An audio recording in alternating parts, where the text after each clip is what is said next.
Hi, third graders. Welcome back to some time with Mrs. Tallon so we could do our next read aloud. We finished our last book and we are now going to start our last book for the school year. And I want to tell you that we are now going to enjoy James and the Giant Peach by Roald Dahl. And I really love this book. Another reason why I like to do this as our last read aloud in school is because there is a movie made from this book, so that when we're done reading it, typically if we were in school, I would show the movie on the last couple days of school. But now maybe you'll have a chance at home where you can watch the movie too once we finish reading the book. So I'm going to start with reading the back to you, okay? A little magic can take you a long way. When James accidentally dropped some magic crystals by the old peach tree, strange things began to happen. The peach at the top of the tree begins to grow, and before long it's as big as a house. Then James discovers a secret entranceway into the fruit, and when he crawls inside, he meets a bunch of oversized friends: grasshopper, centipede, ladybug, and more. And after years of feeling like an outsider in his aunt's house, James has finally found a place where he belongs. With a snip of the stem, the peach starts rolling away, and the adventure begins. So here we go. James and the Giant Peach. Chapter 1. Until he was 4 years old, James Henry Trotter had a happy life. He lived peacefully with his mother and father in a beautiful house beside the sea. There were always plenty of other children for him to play with, and there was a sandy beach for him to run about on, and the ocean to paddle in. It was the perfect life for a small boy. Then, one day, James' mother and father went to London to do some shopping, and there was a terrible thing that had happened. Both of them were suddenly eaten up, in full daylight, mind you, on a crowded street, by an enormous, angry rhinoceros that had escaped from the London Zoo. Now this, as you can imagine, was a rather nasty experience for two just gentle parents. But in the long run, it was far nastier for poor James than it was for them. Their troubles were all over in a jiffy. They were dead and gone in 35 seconds flat.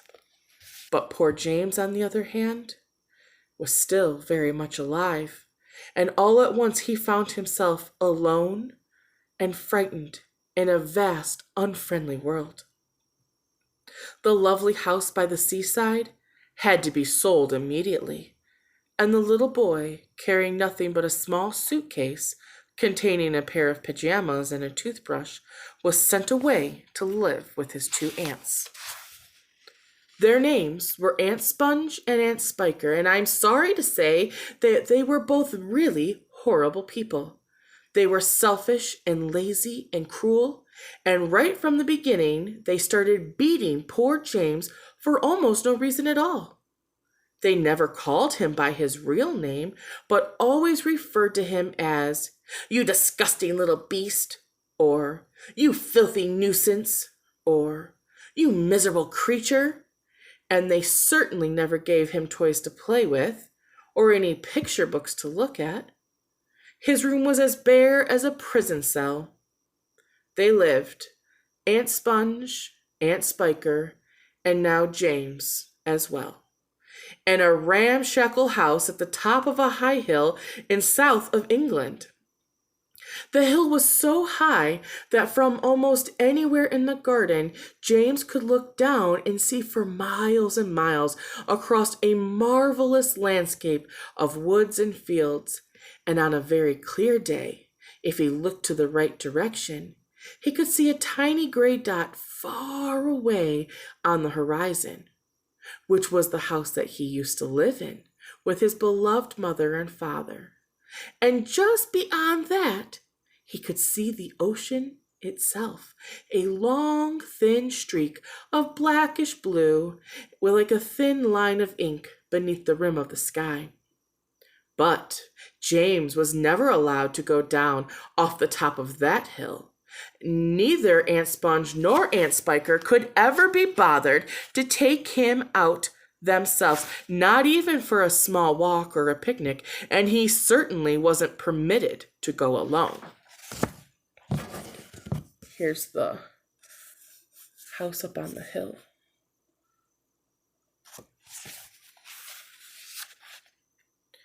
"The nasty little beast will only get into mischief if he goes out of the garden," Aunt Spiker had said. And terrible punishments were promised to him, such as being locked up in the cellar with the rats for a week, even if he so much as dared to climb over the fence. The garden, which covered the whole top of the hill, was large and desolate, and there was only one tree in the entire place. Apart from a clump of dirty old bushes on the far end, there was an ancient peach tree that never gave any peaches. There was no swing, no seesaw, no sandpit, and no other children were ever invited to come up to the hill to play with poor James. There wasn't so much as a dog or a cat around to even keep him company, and as time went on, he became sadder and sadder, and more lonely, and he used to spend hours every day standing at the bottom of the garden, gazing wistfully at the lovely but forbidden world of woods and fields and ocean that was spread out before him like a magic carpet. Chapter 2. After James Henry Trotter had been living with his aunts for 3 whole years, there came a morning when something rather peculiar happened to him. And this thing, which I say was only rather peculiar, soon caused a second thing to happen, which was very peculiar. And then the very peculiar thing, in its own turn, caused a really fantastically peculiar thing to occur. It all started on a blazing hot day in the middle of summer. Aunt Sponge, Aunt Spiker, and James were all out in the garden. James had been put to work as usual, and this time he was chopping wood for the kitchen stove. Aunt Sponge and Aunt Spiker were sitting comfortably in the deck chairs nearby, sipping tall glasses of fizzy lemonade and watching him see that he didn't stop working for even a moment. Aunt Sponge was enormously fat and very short. She had small piggy eyes, a sunken-in mouth, and one of those white flabby faces that looked exactly as though it had been boiled. She was like a great white, soggy, over-boiled cabbage. Aunt Spiker, on the other hand, was very lean and tall and bony, and she wore steel-rimmed spectacles, also glasses, that fixed on the end of her nose with a clip. She had a screeching voice and a long, wet, narrow lips, and whenever she got angry or excited, little flecks of spit would come shooting out of her mouth as she talked. And there they sat, these 2 nasty hags, sipping their drinks and every now and again screaming at James to chop faster and faster, were also talking about themselves, and each one saying how beautiful she was. Aunt Sponge had a long-handled mirror on her lap, and she kept picking it up and gazing at her own hideous face.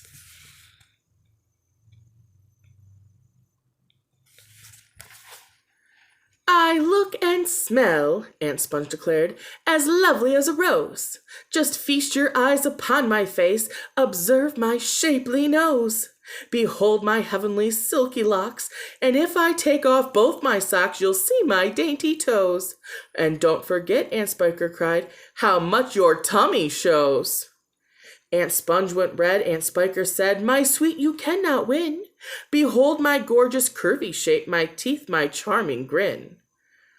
Oh, I adore my radiant looks, and please ignore the pimple on my chin. My dear old trout," Aunt Sponge cried out, "you're only bones and skin. Such loveliness as I possess can only truly shine in Hollywood," Aunt Sponge declared. "Oh, wouldn't that be fine? I'd capture all the nation's hearts, they'd give me all the leading parts, the stars would all resign. I think you'd make," Aunt Spiker said, "a lovely Frankenstein." Poor James was still slaving away at the chopping block. The heat was terrible. He was sweating all over and his arm was aching. The chopping was a large, blunt thing, far too heavy for a small boy to use. And he was worked, and James began thinking of all the other children in the world and what they might be doing at this exact moment. Some might be riding tricycles in their gardens, while some might be walking in the cool woods, picking up branches of flowers. And all the little friends whom he used to know would be down by the seaside, playing in the wet sand and splashing around in the water. Great tears began oozing out of James' eyes and rolling down his cheeks. He stopped working and leaned against the chopping block, overwhelmed by his own unhappiness.